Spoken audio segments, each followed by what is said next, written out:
maybe let's do a little bit of forward thinking. Like, how important to you is what you're doing right now?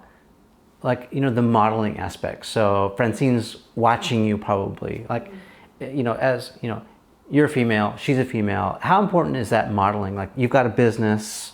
I want her to see me working, or I want her to see me independent, or I want her to see me, you know, crushing it, kicking butt. Yeah, I mean, there's definitely things that I would like for her to learn from me. Like what? I think independence and financial independence. I don't ever want her to think that that I need my husband for anything other than just being my partner. And why is that important to you? I don't know. I mean, it's something we argue about all the time, because he's like, why won't you let me spoil you? And I'm like, I don't know. It's not in my DNA. I don't like it. I want to earn my own money, and like, I don't know what it is. I don't know where it comes from. My mother doesn't work. She's fully supported by my father. I don't know what it is. Do you think it might be, how are you at being vulnerable? Like, terrible.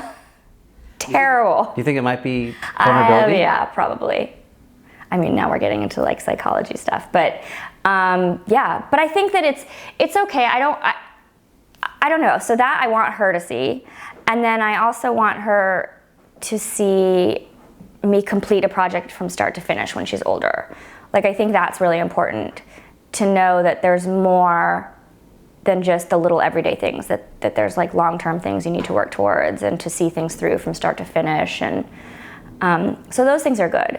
But I will say that I do have a guilty feeling, because I also don't want her to think that I'm the mom that's never around.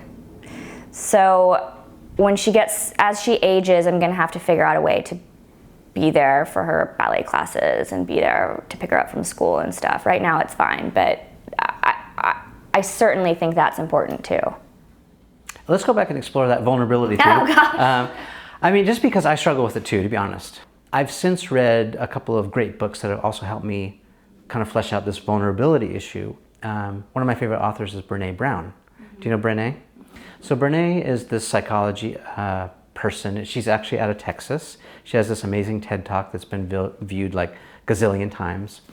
And she says that the depth that we're willing to be vulnerable is the true measure of our courage. So the depth that we're willing to be vulnerable is the true measure of our courage. And that just nailed me, like just totally nailed me. Like, it was like an indictment, like, okay, so I'm a chicken, you know? And it really helped me start to be more comfortable, although I'm totally not there. But like, I wonder if some of those feelings that you have, besides being tough and independent and awesome, have something to do with, you know, wanting to avoid pain or hurt and all of that, you know? Absolutely. Yeah. In an even more like obvious way, it's that I feel like you're putting yourself in a vulnerable position when you're having somebody take care of you. I don't want to be. I don't want ever to have to feel like, well, I owe somebody something.